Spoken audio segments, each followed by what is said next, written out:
Hey, John.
Do you hear me?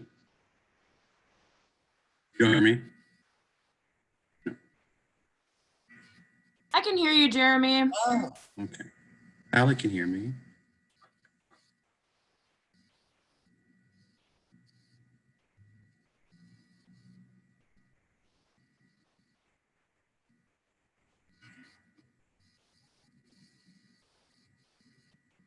So Allie, you can hear me, correct? Yes, I can. Okay. But John, you don't hear me. John, don't hear me? I guess not. What is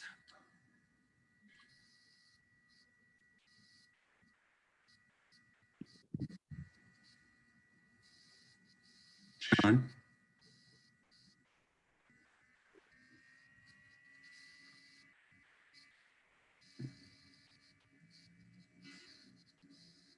John?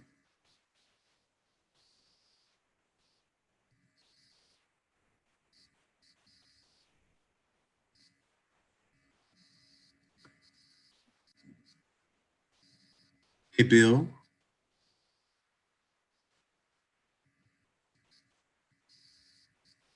Maybe he stepped away.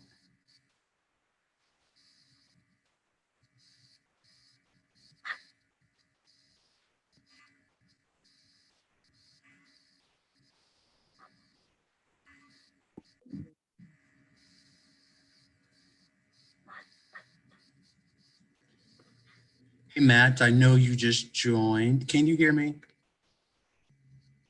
Wait, you probably can't talk. Where's Matt? What is going on?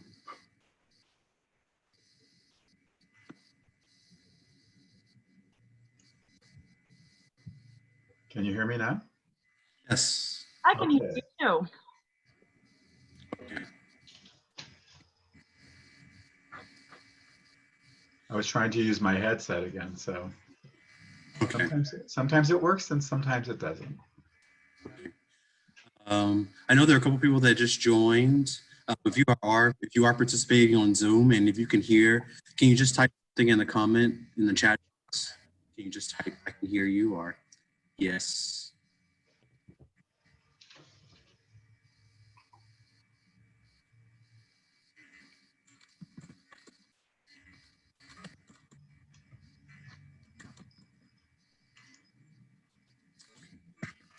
Thank you, Danielle.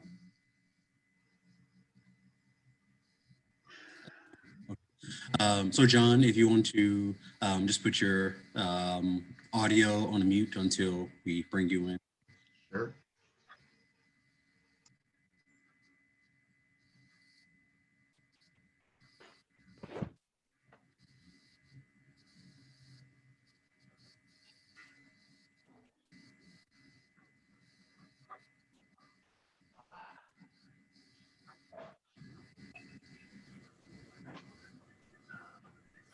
Whoa, what was going on? Not yet. I'm so Jonathan sorry. will coming with figure machine. Because Oh, I can talk like this. So he will come okay. with figure one. All right. Sorry about that. Yeah, always something. So, I will be careful the first thing. Okay.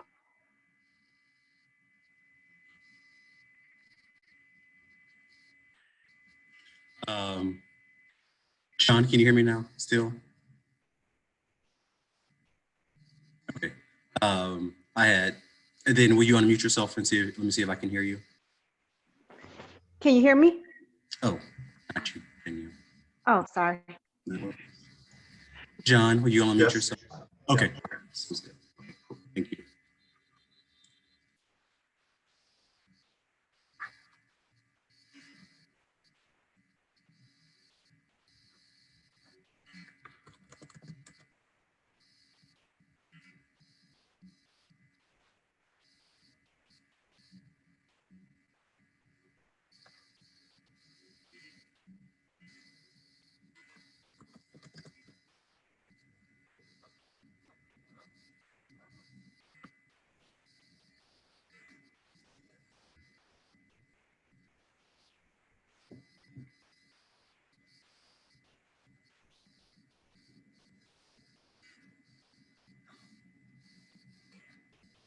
Oh, there you go, Nikki. Okay. Nikki, can you hear me? Okay. Nikki, I think your audio is off for now. So when you get started, I'll just have you cut your audio on. Say something, Nikki. Something, Nikki? Okay. Perfect. Thank you.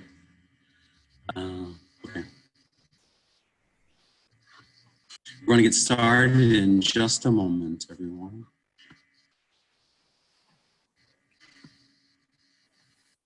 And Jeremy, I apologize. I didn't see your email until just a second ago, but I don't want you to have to worry about screen share during the talk. I was thinking more that was a resource that could be shared via email later. So it's not something that needs to be on the screen. Okay. Sounds good.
And in just a couple more minutes as people are still joining. So thank you so much.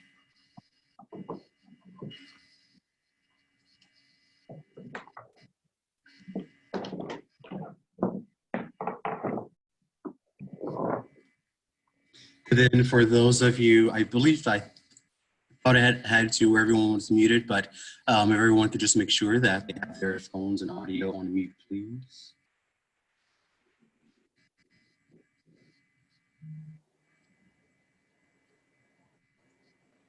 Okay, would you like me to mute myself until it's my turn? Sure.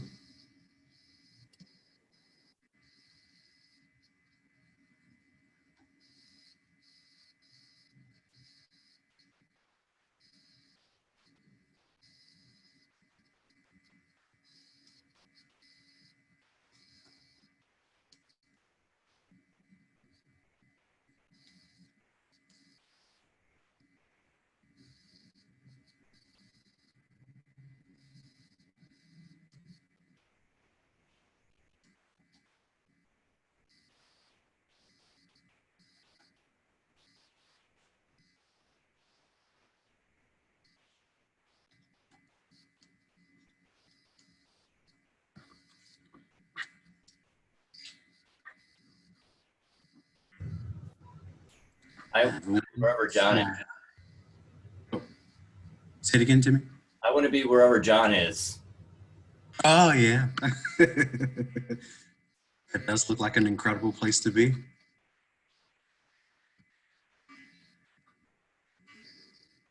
I'm trying to do one more small quick thing, and then we can get this going. And thanks everyone for their patience.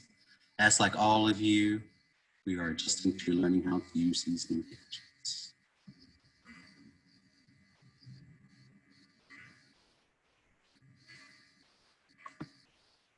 And of course, I am now doing this on a different laptop than the one that I practice with.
Okay.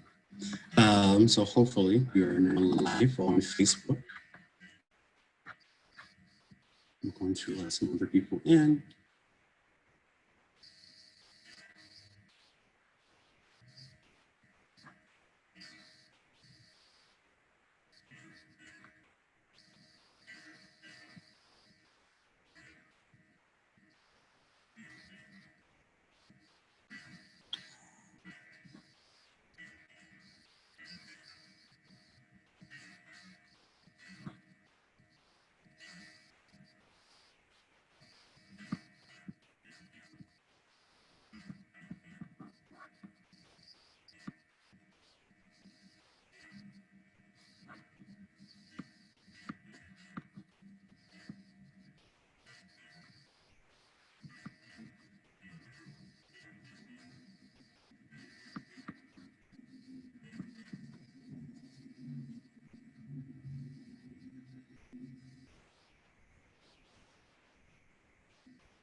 Okay.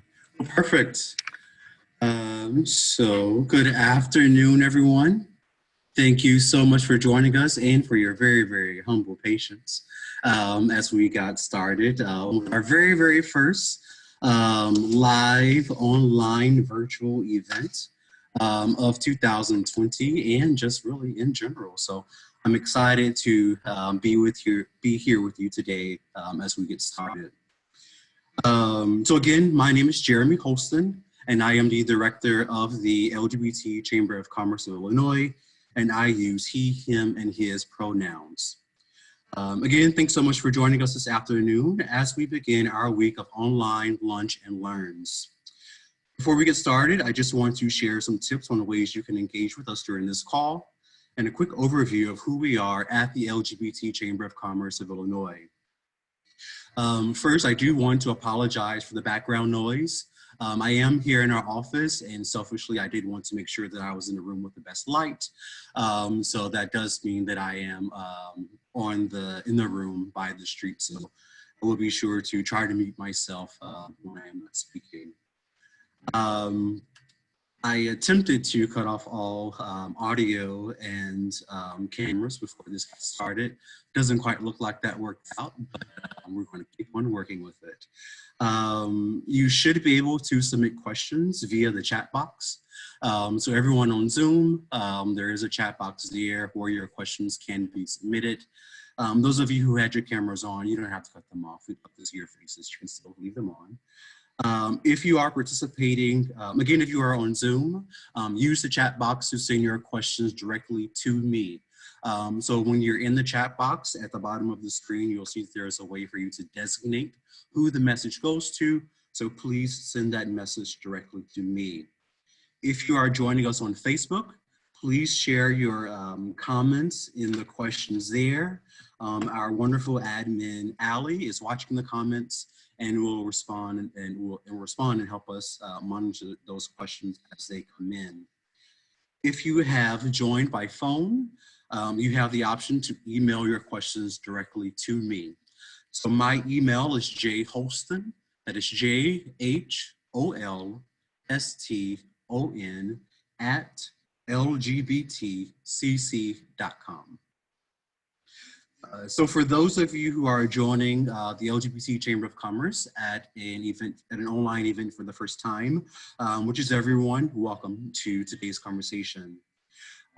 Just to provide a little bit of background, our chamber is a 24-year-old organization that serves as the business voice for nearly 50,000 LGBTQ business owners across this great state of Illinois. Today, we serve a membership of nearly 300 businesses, consisting of LGBTQ and ally-owned businesses, nonprofits, and nearly 30 major corporations. We serve our community by providing networking, professional development, marketing, and advocacy. Additionally, we are an affiliate to the National LGBT Chamber of Commerce and assist with providing businesses that are at least 51% managed, owned, and controlled with access to the LGBT Business Enterprise certification and supplier diversity opportunities. We also provide training through our LGBTQ Biz Bootcamp, where early stage business owners go through a cohort program to develop their business plan and learn the fundamentals of marketing, finance, branding, and pitch, and much more. As many of you think about your future and next steps after COVID-19, I hope that you will consider the program and use this as a chance to also win $500 to invest in your business. Our chamber continues to be an advocate for all these communities who we support. During these times of COVID-19, there are so many uncertainties, especially for our small business community. Every day, the longer our small businesses stay closed, they continue to suffer. As many of you are experiencing, COVID-19 is having an even more significant impact on businesses that are owned by minorities, women, LGBTQ, differently abled, veterans, and so many from disadvantaged communities. Our chamber continues to be an advocate for all these communities by working with our peers like the Women's Business Development Center, supporting legislation that will provide tax relief for small businesses, and promoting businesses to the community. I encourage all of you to check out our member directory by visiting lgbtcc.com and also checking out our page of hot deals where members are showcasing the many offerings that they have made available to you at this time. While real customers and income can never be replaced, there have fortunately been a diverse offering of financial support that has been created to support small businesses during this time. These resources include the Chicago Small Business Resiliency Fund, the Illinois Small Business Emergency Loan Fund, the SBA Emergency Injury Disaster Loan, and CARES Act, which John will discuss shortly. I encourage all of you to visit our resource page at www.lgbtcc.com/COVID-19 for the latest resources and updates. You're also welcome to email me directly with questions or to find a time to set up a call to discuss some of these options that are available to you. So getting down to why we are here today. So again, I am excited to kick off our Lunch and Learn week with today's topic, Onward, the plan for mental and business success. This is week 2 of our April Blitz, where we are bringing you a different activity each day of the week. You can still go to our Facebook and Instagram page to participate in last week's activity, which was called Tea Time. Each day, we asked you a question and encourage you to spill the tea on what was happening in your business. Please go check out the topics, comment, and engage others. As you'll see for the rest of this week, our topics include, so for Tuesday, unfortunately, our sales and prospecting topic has been postponed. So we'll be sure to reach out when that topic will be scheduled. On Wednesday, we will be discussing You Got This, the brand experience and marketing during trying times with Big Mouth Creative. On Thursday, we will be discussing the new normal, creating success in working from home. We'll be joined by our corporate partners at Comcast, our members at Finland Tech Communications, and some others just talking about best practices in working from home. Then finally, on Friday, we'll have lunch with our elected officials, where a number of financial resources will likely be discussed. At this time, we are fortunate to have confirmations from Cook County Commissioner Kevin Morrison, Alderman Andre Vasquez, as well as State Representative Lizzie LaPointe, who will be joining us on Fridays for that conversation. Additionally, all week, we are encouraging you to support restaurants for your lunch during this week. The options for this week are Wow's, located in Lakeview, and Lady Gregory, located in Andersonville. A huge thank you to Andersonville Chamber of Commerce and Lakeview East for recommending those restaurants. Both are available by calling their restaurants directly or ordering through Uber Eats, Chow Now, Grubhub, and DoorDash. Please join us every day this week. Write down the secret word and join us on Friday for the chance to win a gift card to both of these restaurants. Today's secret word is self-compassion. So be sure to write down that word, join us on Friday, and track all those secret words to, again, win the gift cards to those restaurants. And then finally, be sure to check back the week of April 20th through the 24th for Industry Week. That's going to be very exciting, so please be sure to check our event calendar for more details. So now to today's topic. I can imagine that it's difficult to think about your business operations 3 to 6 months from now. It is so important to do so. As expected, many of our small businesses owners are focused on surviving today and the right now. However, making the wrong business decision today could have a negative long-term impact on your business. Furthermore, as we all can see daily in the news, we have no idea when the end is in sight. It's important that we are ready mentally for this battle, understand what is happening to us internally, and work to create solutions. I am excited to have with us 2 members of the LGBT Chamber of Commerce. Our first is Rainbow Level member Nikki Lancaster, and also John Estrada. Nikki and John, thank you so much for joining us.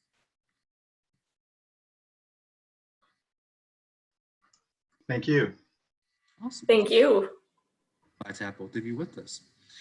To get us started, Nikki, I'll ask you to go first. Could you tell us a little bit about yourself, your business? Could you tell us how your business and your industry is being impacted by COVID-19 currently? Then just lay the stage for what we'll be talking about today. Sure. I'm Nikki. I run Satya Counseling. It's an outpatient psychotherapy practice, and we work a lot with artists and the LGBTQ community. And the main way it's impacted us is we're doing all virtual sessions now. So the week before the governor's order came out, I was spending a lot of time reaching out to representatives for mental health parity and to make sure that video sessions would be covered by insurance. And so now, instead of my staff and me going to the office and meeting people in the office, we're doing video sessions from our home to their home. So in some ways it's great because some people have an easier time opening up at home.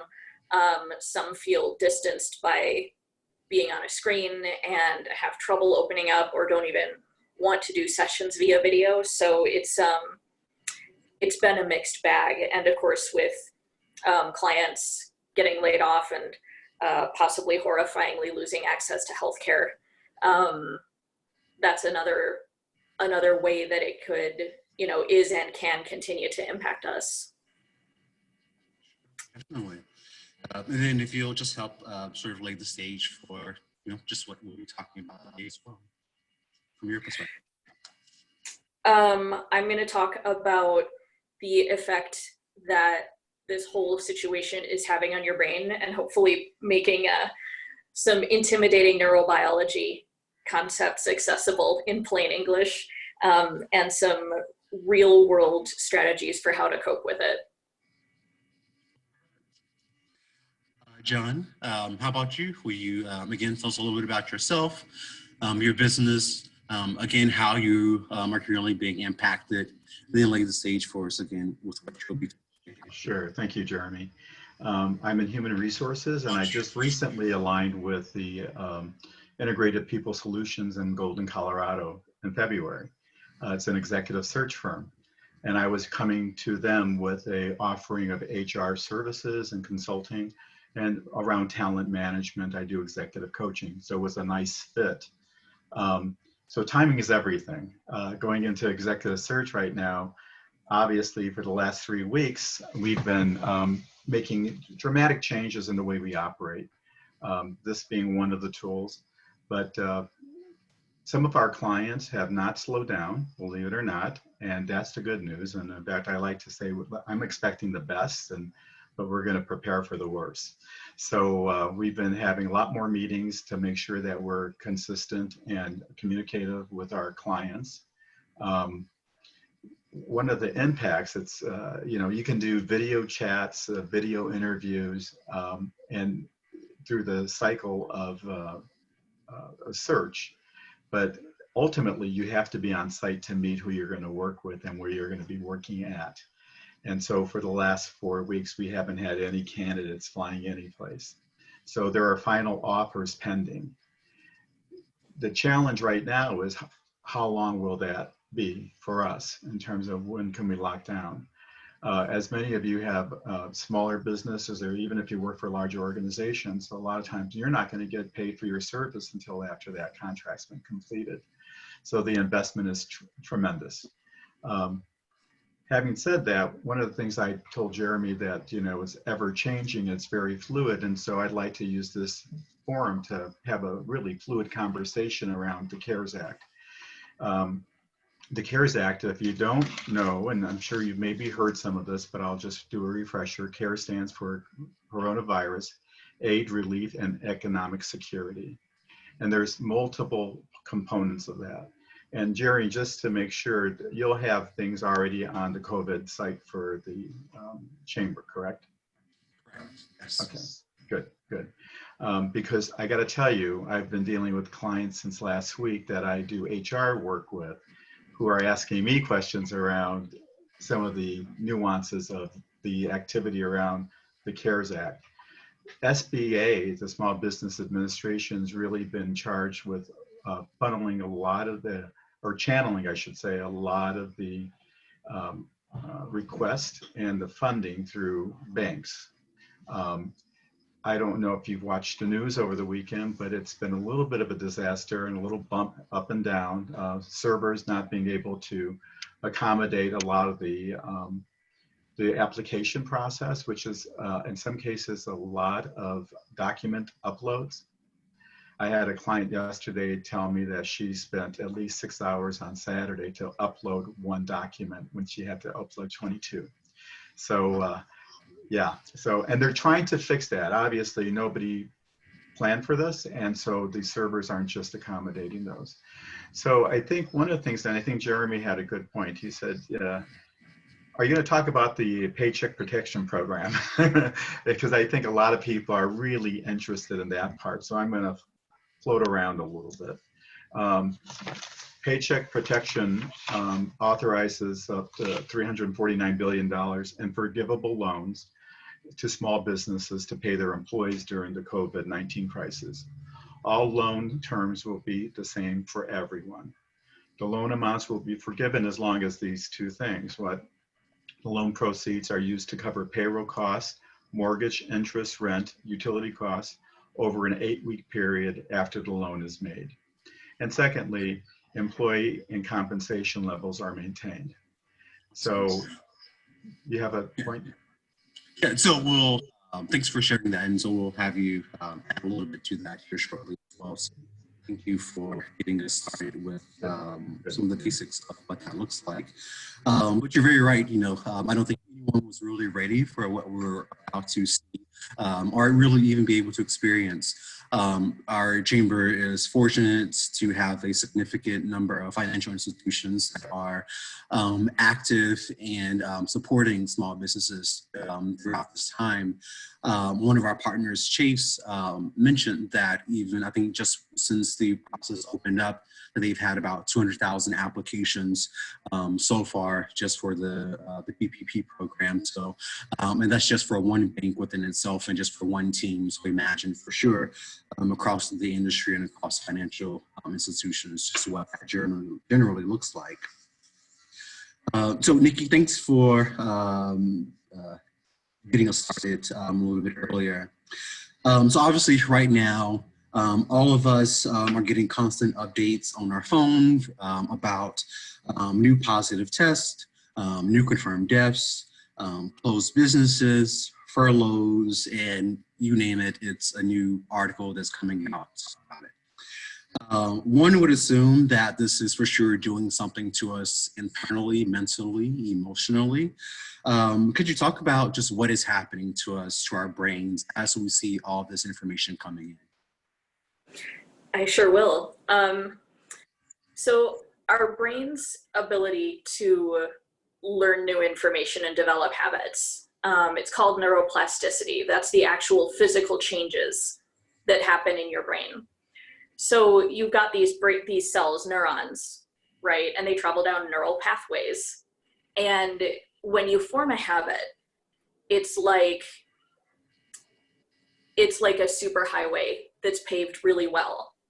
And so then when we have a situation like this, where so many habits have to change, and so many of the things that you do on a day-to-day basis just aren't happening anymore, just like muscle memory, right? The microversion of your brain, the neurons want to go down that very familiar, very smooth road. And then when they start to go down that way and realize, oh wait, we're not doing this anymore, then going down a new road, a new habit, it's kind of like hacking through the underbrush with a machete. So with all these things changing and your neurons not able to go down the reliable paths anymore, it's constantly making new decisions, putting new stuff into place. And willpower and attention are finite things.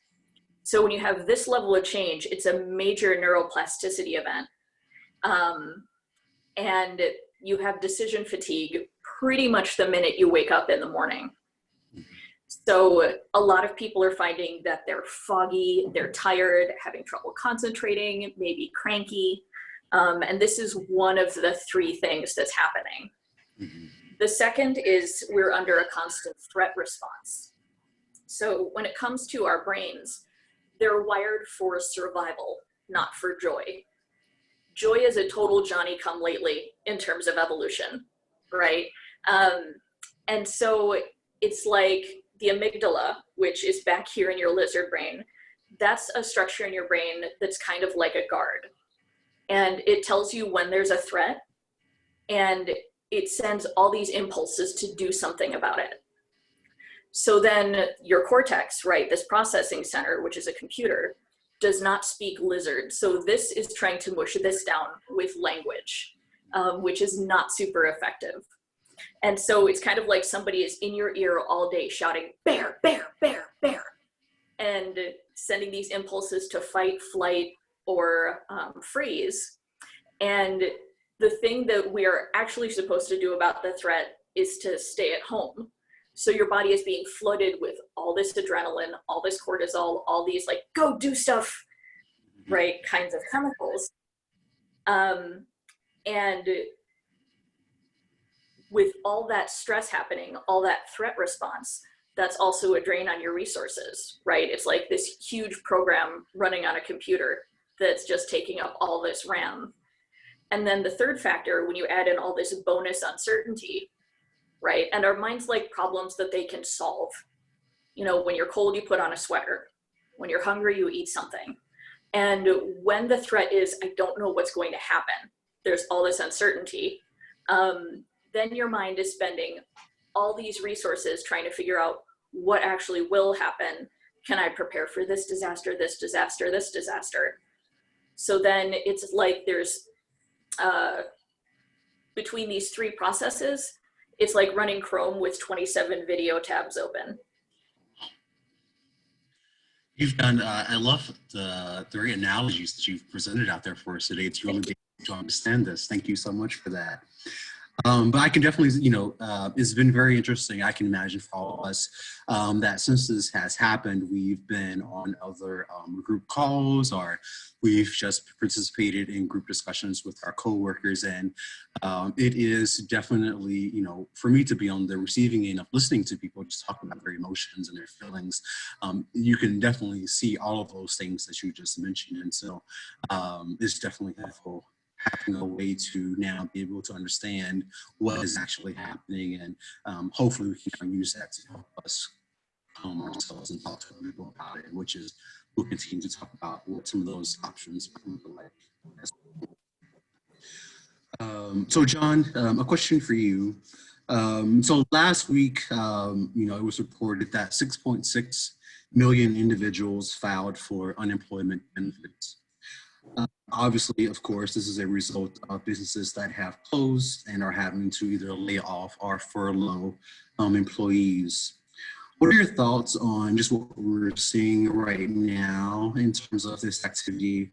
And what are some ways that employers can be smarter about retaining their employees, especially with some of the you talked about earlier, such as the CARES Act and the Career Protection Program? Sure. Actually, last week, and even over the weekend, the calls I got from my clients were about people and communications.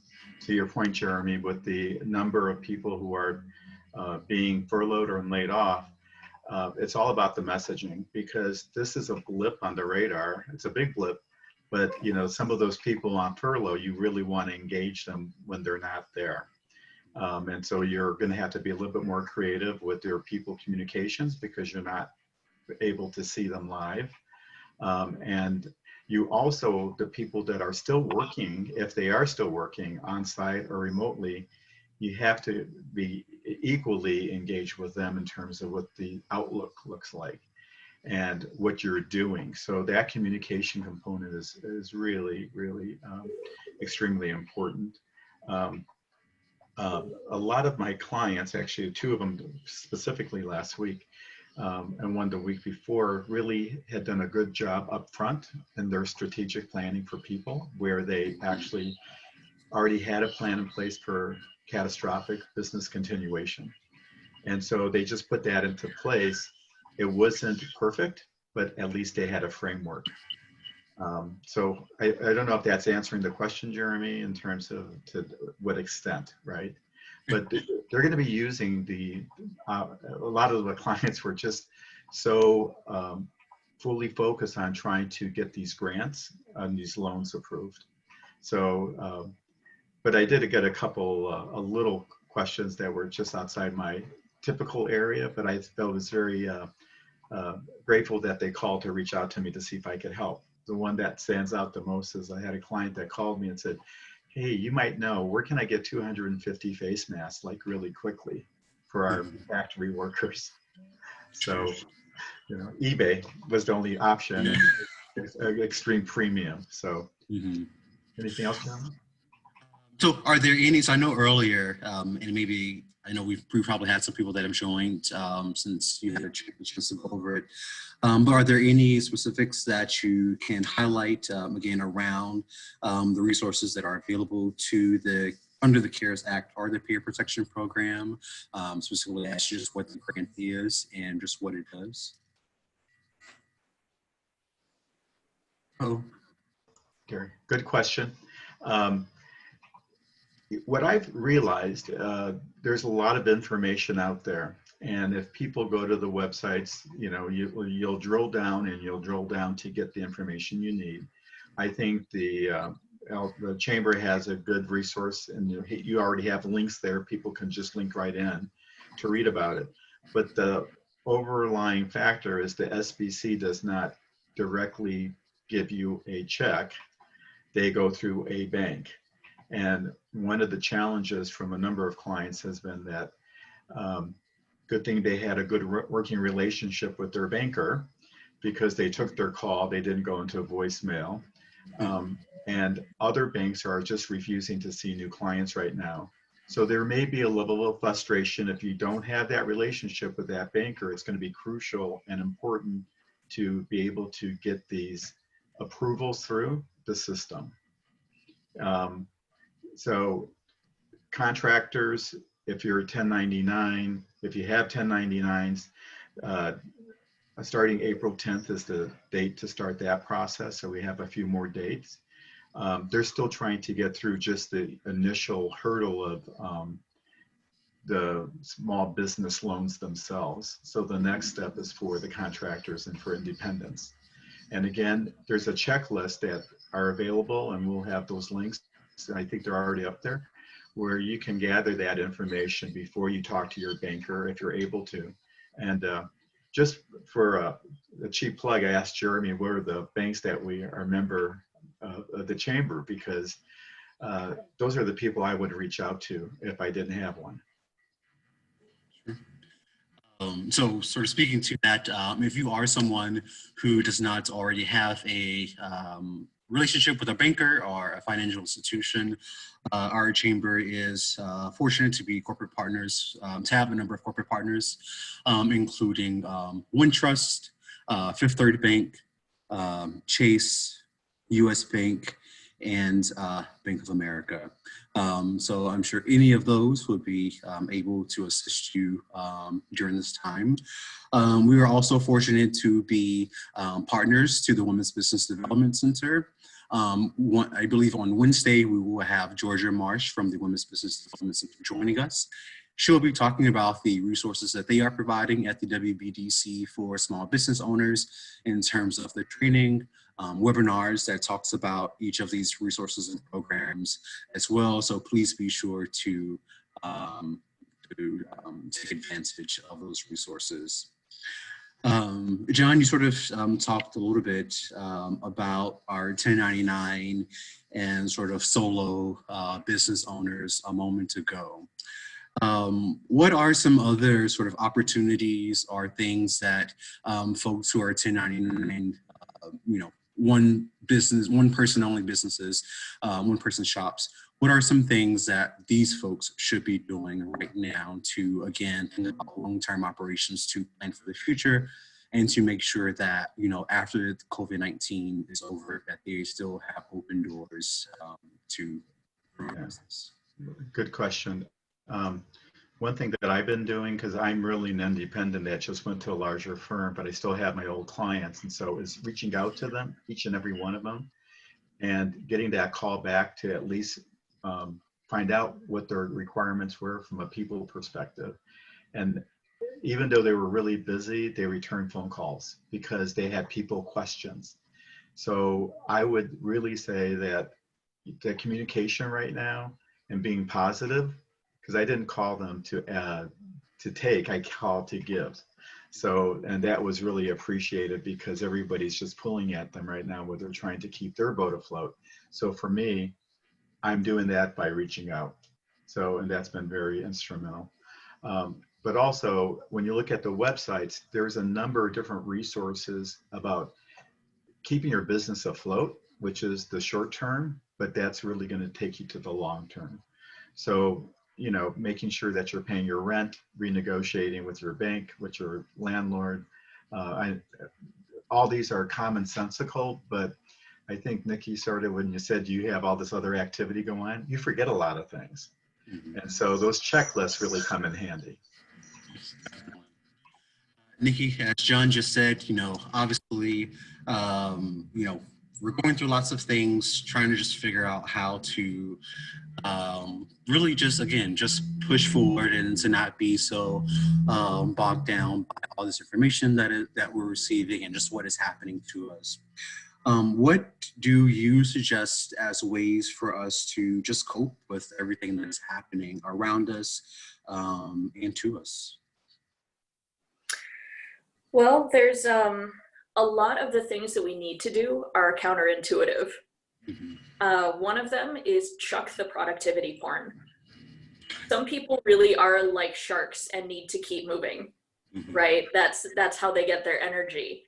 And often, right now, people who have that temperament are still struggling to do stuff.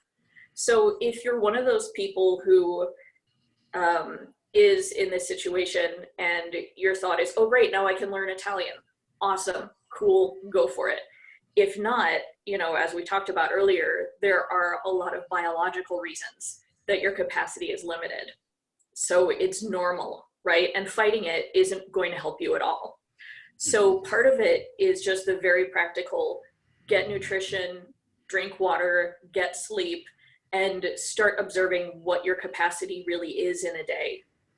And you'll be able to get back to your previous capacity if you're finding that your capacity is limited, right? By gradually increasing it. Just like if I wanted to increase my bench press, I wouldn't start with 300 pounds, right? I would start with something that's manageable for me and build up in increments. So another important piece to keep in mind while you're going through that is also to chuck the toxic positivity. Okay. Now, I'm not saying don't think about what you're grateful for or don't think about the good things in your life, right? If I say that something isn't beneficial, that doesn't mean that its opposite is beneficial, right? It doesn't mean sitting around being, super gloomy and negative. At the same time, there are legitimately frustrating and disappointing things happening.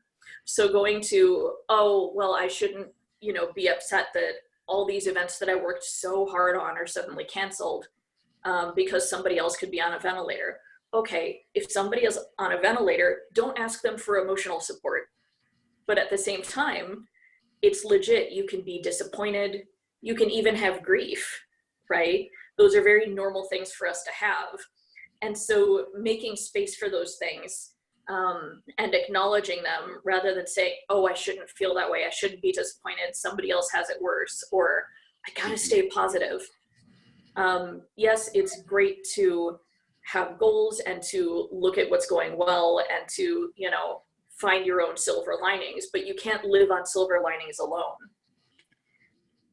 So there's a process that I found very helpful called radical acceptance. And when it comes to this, it's very, very easy to accept the things you like. I've never said I'm rejecting these cheese fries. I'm very happy to accept them. Okay.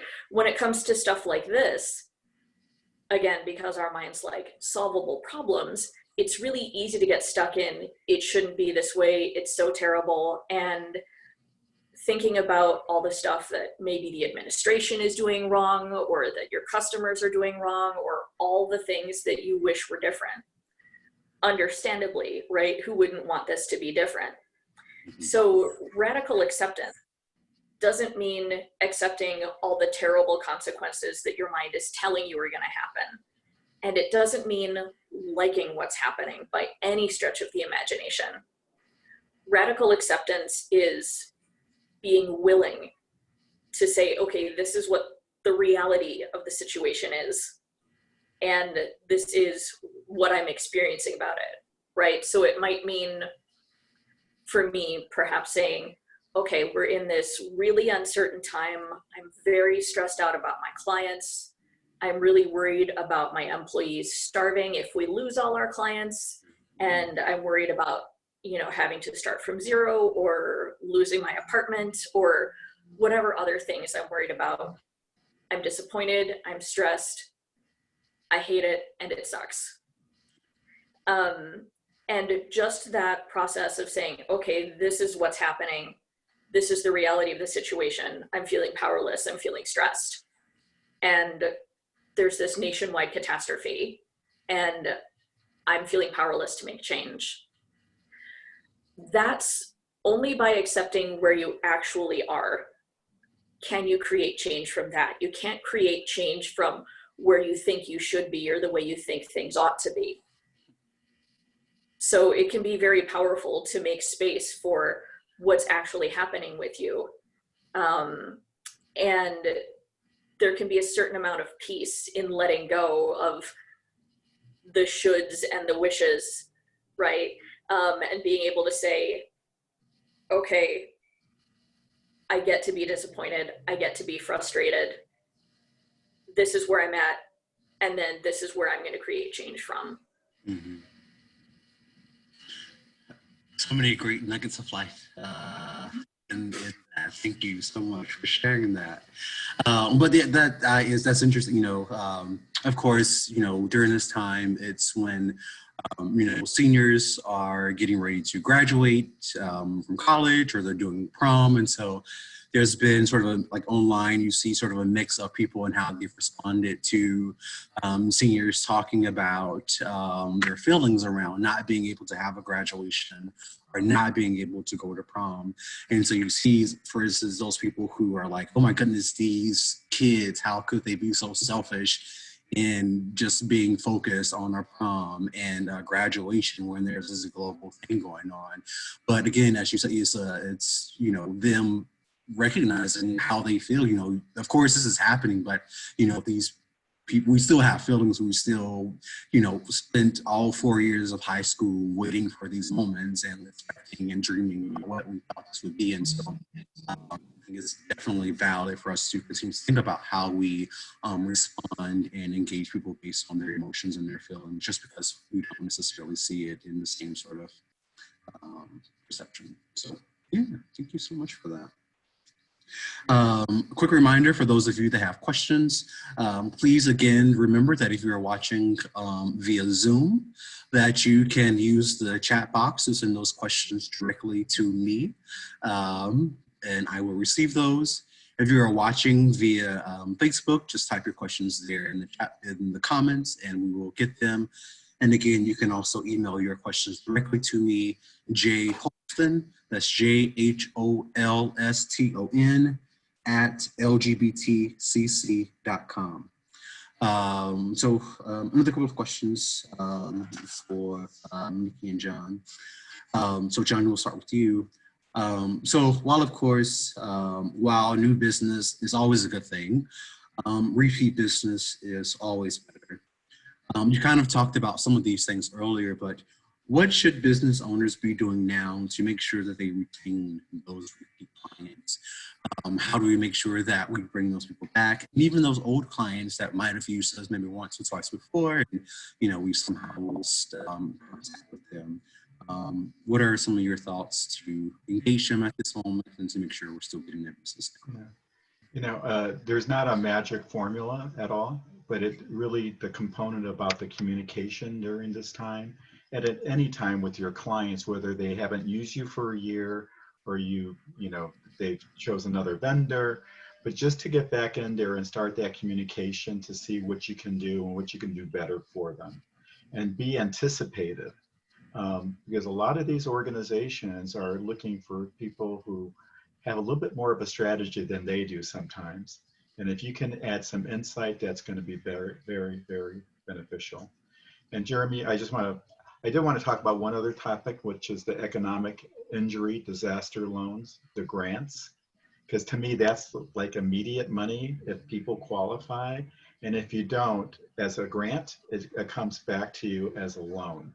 And it's through the SBA. And when I said earlier, the SBA doesn't do any of the transactions, well, this one they do. So within 3 days, you can expect to get a $10,000 loan, either individual or for a small business. So I just want to lay that out there before I forgot. Yeah, definitely. Thank you for the reminder. Because that is, as you said, something just definitely valuable and something that people should take advantage of. Again, we will be joined by the Women's Business Development Center on Wednesday, where we'll talk about some additional resources. And then finally, again, on Friday, we'll be having lunch with our officials again, where we will be able to share some of those additional resources. But as John mentioned, I do think, even, from our work here at the Chamber, one of the things that we always encourage our small business owners to be thoughtful of is to go to prospective clients with a solution to a challenge they have. And so, especially right now during these times, every industry is impacted in some sort of capacity. And so think about your service and think about how you can help them be proactive in the future in solving some of those day-to-day operation challenges that they might be having. So again, how do they support their employees? How do they market in the future? Obviously, after this is all over, there's going to be new ways that we need to promote our businesses and our products. And I think we all can see that after this is over, the way that we engage online and virtually will also have a very big change. And so I think we'll see a lot more of that going in the future. And so thinking about how you can also help other businesses engage online, virtually, and how you can also adapt your own services in a virtual world, I think is also going to be valuable to everyone down the road as well. So Nikki, if you could, so of course with you being a business owner as well, if you could talk maybe a little bit how you're thinking about some of your long-term strategy, about how you see yourself continuing to provide services 3 to 6 months from now. But separate from that, back to our topic, one of the things that you mentioned earlier was, of course, there are those people who, their brains are wired to do stuff every single day, to be the I don't want to say overachievers, but the overachievers. Is interesting. One of the things that I'm sure a lot of us have seen online is a meme that's been popular in a lot of my networks. It says that if you don't come out of this quarantine with a new skill, your side hustle started, or more knowledge, you never lacked time, you lacked the discipline. And so for a lot of people, when you see that type of message, you think, oh my goodness, I have to immediately get to doing something. I must come out of this with some new activity, some new business, a new book, a whole new plan to jumpstart my new life after this. Nikki, what do you think? Is that true? Is that how we should really feel? What do you think this message just says to people, and how should we be practicing self-compassion during this time? Well, I think that I'm sure the person who said it intended to motivate people. It's a great way to make everyone feel like a failure. Because again, if your brain is running all these background resources and depleting the stamina and attention that you have, you're probably not going to start a side hustle. And that's just the reality of the way that the brain functions. So right now, the most valuable thing we can be practicing is self-compassion. And what that looks like, okay, is the way that you treat yourself and the way that you talk to yourself. Love is not only a thing you feel, it's what you do, right? And so you can treat yourself with love, even if the emotions that you have the most access to are stress and frustration, maybe even shame, because you're thinking, well, now that I don't have 2 hours of my day commuting, I should be able to start that side hustle or write the great American novel, right?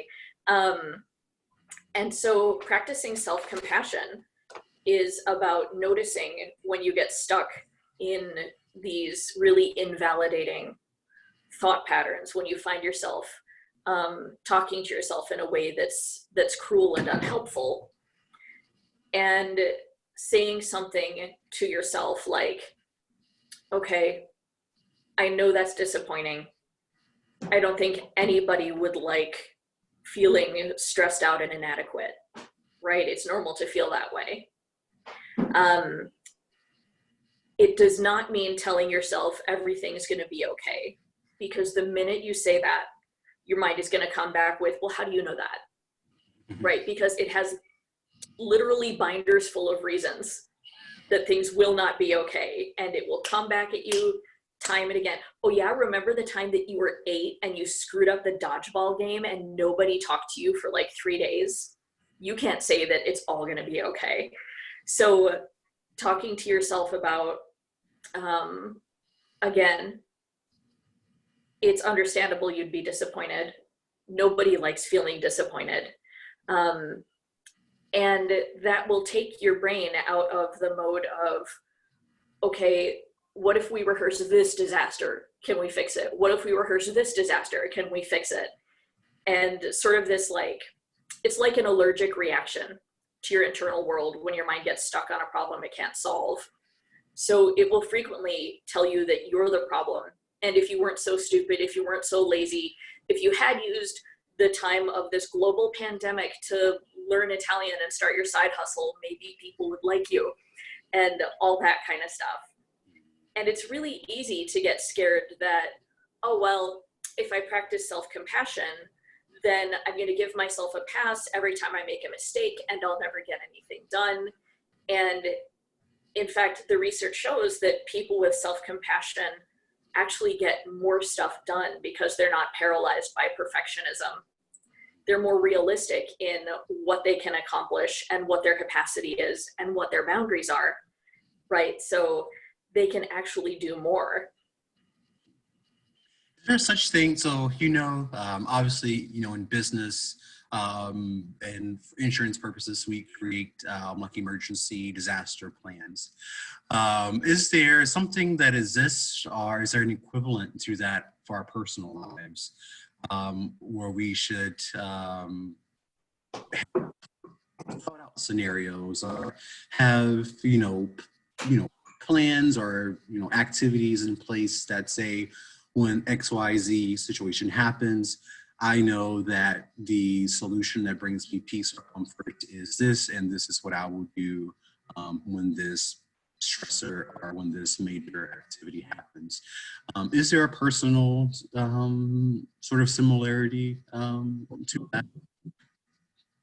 You mean like sort of an emotional health emergency plan? If such and such a thing, I know. That is what it is called, yes. Sort of. Neil Gaiman, who's this this writer that I really adore, he's very, he's written dozens and dozens of books and short stories, and he continually says, I don't really know how to write books. I only know how to write this book that I'm working on right now. Mm-hmm. Every situation is different. So as a callback, right, thanks to neuroplasticity, you don't have to relearn how to brush your teeth every day. So when something works to help you get in a better headspace, hopefully you'll be able to remember that and say, okay, well, I know that having structure helps me. I know that having,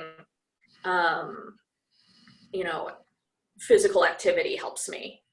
I know that, for me, having my cats around boosts my mood. Mm-hmm. Because petting cats or petting dogs or chinchillas, right, whatever you have around and feel connection to, that will give you a certain amount of oxytocin.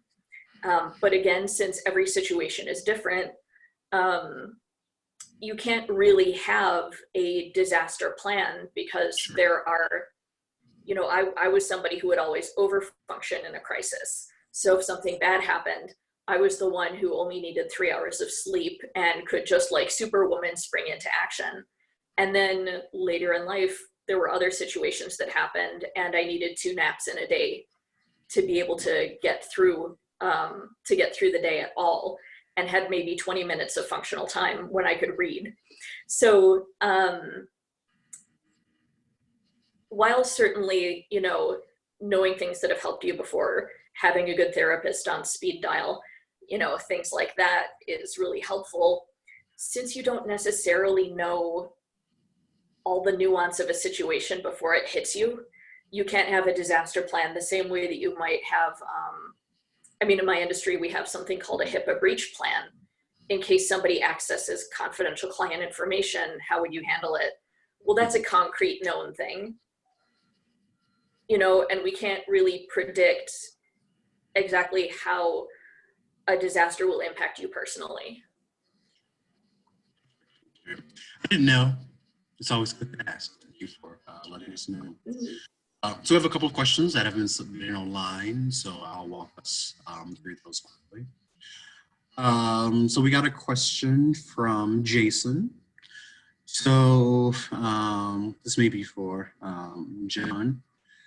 So I have an existing business banking relationship, checking and credit only, with a national chain that does not appear to be moving on the PPP, which is first come, first served.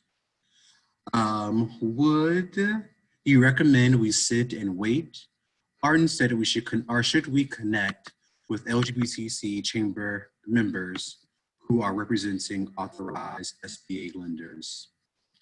I can obviously add some insight as well to that, but John, do you want to respond? Yeah, well, actually, great question, because that was my first question to some of my clients who were going through the process, is that they quickly found out that if you didn't have your own banker on your behalf working for you, it was going to be a very onerous endeavor. And purposely, I asked Jeremy, I said, can you remind me who the banks are that are our chamber members? Because I would imagine there are some people who aren't getting serviced right now. And this might be a perfect time to make that connection, particularly if you need the extra help in getting those processed. Definitely. So if you are in a situation where, again, you do not have a current banker, or you just don't know which institution to reach out to for guidance, definitely please feel free to contact me, and I will be happy to direct you to any of our financial institution partners. Again, those include folks like Wintrust, Fifth Third Bank, Bank of America, US Bank, and Chase.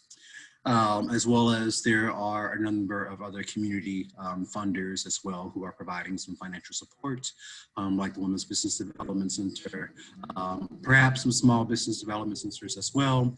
And then again, those community resources that I mentioned earlier also been made available. So let us know, reach out, and we can direct you there. This one, I'm not 100% sure about, so I'll have to double check. You may know an answer. So the SBA's economic injury claim comes directly from the SBA. So does it come directly from the SBA as opposed to the PPP, which goes through a bank? From my understanding, I do believe that it goes directly through the SBA.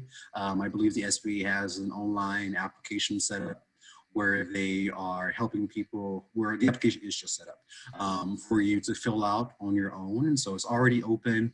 You can go there now to begin completing the process. Again, there are a number of online webinars that have been created. Again, our friends at the Women's Business Development Center will be hosting a webinar, as well as they have also created a checklist and an application guide to help you navigate the process of completing the SBA loan. So feel free to message me directly by email or visit our resource page for that information. We'll take just a couple of more questions that we've received. Nikki, we'll start with you first, probably on this one. What type of support should employers be prepared to offer once folks return back to their workplace? So of course, we'll all have, some different experiences that we've undergone through this time. Of course, adjusting from working remotely, working in pajamas every day, to going back to, or just business attire will be an adjustment for some people. How can companies help their employees with this transition back into the workplace? Well, I find myself thinking of two really wonderful books. One of them is called Radical Candor. Unfortunately, I've forgotten who wrote it, And the other is called the Talent Code. And I believe that's Daniel Coyne or David Coyne.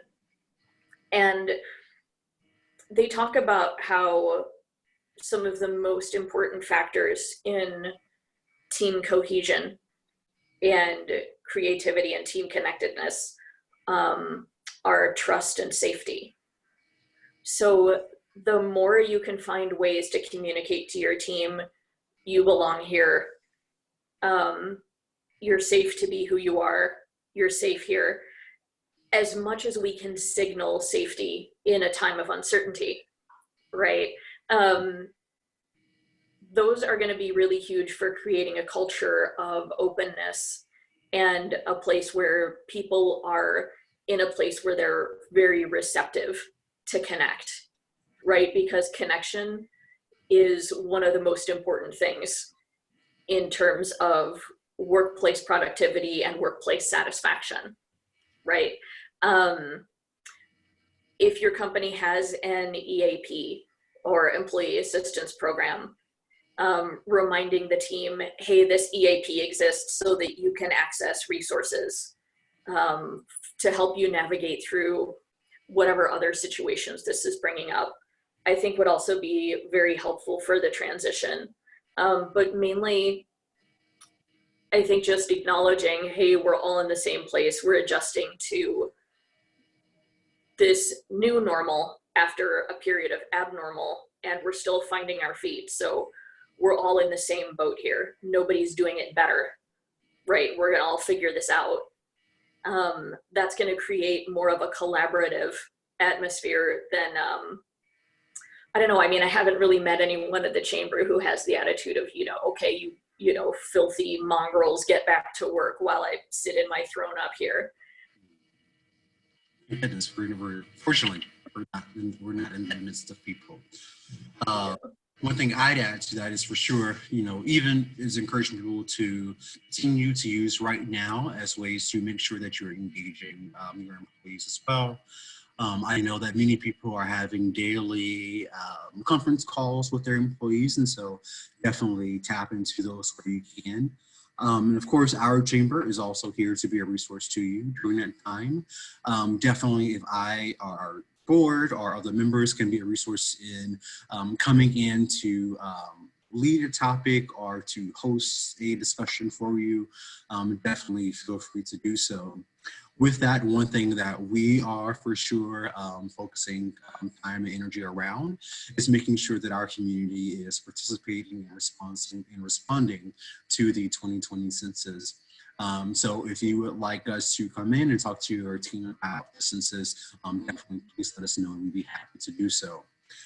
As you all can imagine, especially with the current situation, participation in the census is even more important now than it was before this happened. Those resources, that census makes sure that resources come back to our communities that support workforce development, social service programs, economic development opportunities, and so really everything that we can do to make sure that our communities can be sustainable over these next 10 years are going to work for our full advantage. So before we wrap this up, John and Nikki, would either of you like to share any sort of final thoughts on just planning for the future, making sure that we have some great success down the road, especially as it relates to our people who are in one-person teams? Yeah. I have one final thought that I'd like to share is that you got to recall that just 3 months ago, we had record unemployment. And I want people to keep that in perspective from a planning perspective. A lot of the people that you're planning to, in some cases, your clients or you, yourself, your organization, to let go were people you invested in terms of training and education. So be very careful to not to throw the baby out with the bathwater, so to speak, because those same people that you invested in thousands of dollars in longevity from an employment perspective, you're going to be needing back within the next year. So you got to figure out what your talent plan is to mitigate those extra costs, because those people won't come back to you if you don't have that communication up front and you don't have that investment. So things will shift back. So just be wary. I had a client who spent like $20,000 to train somebody on a welding machine, and they were thinking of eliminating the position. I said, be very careful how you're doing this, because that person with your 20,000 plus investment won't come back to you. So that's my final thought. Very good advice. John, for folks who will be looking to connect you and find you, how can they go about contacting you? Sure, you can look at ipeoplesolutions.com. That's our website. You can write to me by email, john@ipeoplesolutions.com. And I think we'll have a follow-up maybe with more detail as well, right, Jeremy? Thank you. Nikki, how about you? Any final thoughts for our guests? Sure. Brene Brown has a wonderful podcast called Unlocking Us. And I highly, highly recommend it. The first episode is about the FFTs, or effing first time, and talks very candidly about navigating this time of uncertainty and stress. And there's a wonderful book by Russ Harris called The Reality Slap that is about finding fulfillment and peace when life is challenging. So I would highly, highly recommend those resources. And Nikki, where can people get in contact with you? Our website is satyacounseling.com, and that's SATYA counseling.com. There's contact forms on there, or you could email me, nikki@satyacounseling.com. On Instagram, I'm tattooed_counselor, and have some quality education and humor on there. I'll be sure to check that out now. Thanks for that. So a big thank you again to Nikki and Jen for joining us. I encourage everyone who was here today to reach out to both of them to continue the conversations that we started today. I hope that all of you will continue to engage with us for the rest of this week. As I mentioned, we are hosting daily lunch and learns every day this week at noon, except for Tuesday. All week long, we are encouraging you to use Lady Gregory in Andersonville or Wild in Lakeview as your lunch options. Both of them are available by calling their locations directly, or you can even find them on Grubhub, Uber Eats, Chow Now, and DoorDash. And so I'll look forward to having my lunch here with me on Wednesday and us all snacking together. Please plan to be here with us on Wednesday as we host our social media marketing conversation with our members at Big Mouth Creative. And so if you go back to our Facebook posts from last week where we were hosting Tea Time, you will see that one of the questions that we posed were, how are you using social media and technology during this time to support and grow your business? So I encourage all of you to go back to that question, respond and engage with us there. We'll be sure to use some of that information during our call on Wednesday. Until then, again, please stay safe, practice social distancing. If you know of any LGBTQ business owners, please encourage them to get connected with our resources in the network. One thing that we're really excited to be offering for this short extended period of time is a 25% discount on membership for those who are interested in joining at the silver and gold level of membership. Obviously, we know that right now is a time where people still need to be tapped into resources to go into their business. And so we want to make sure that we present ourselves as a cost affordable resource to you. Again, so please visit our website, find out about the many resources available to you, engage with the others on our website, check out the directory, check out the hot deals, and continue to let us know how we can be a partner to your growth and development. Thank you all so much for your time. Have a great week and enjoy lunch from Lady Gregory's or Wild. Have a good day, everyone. Thanks so much.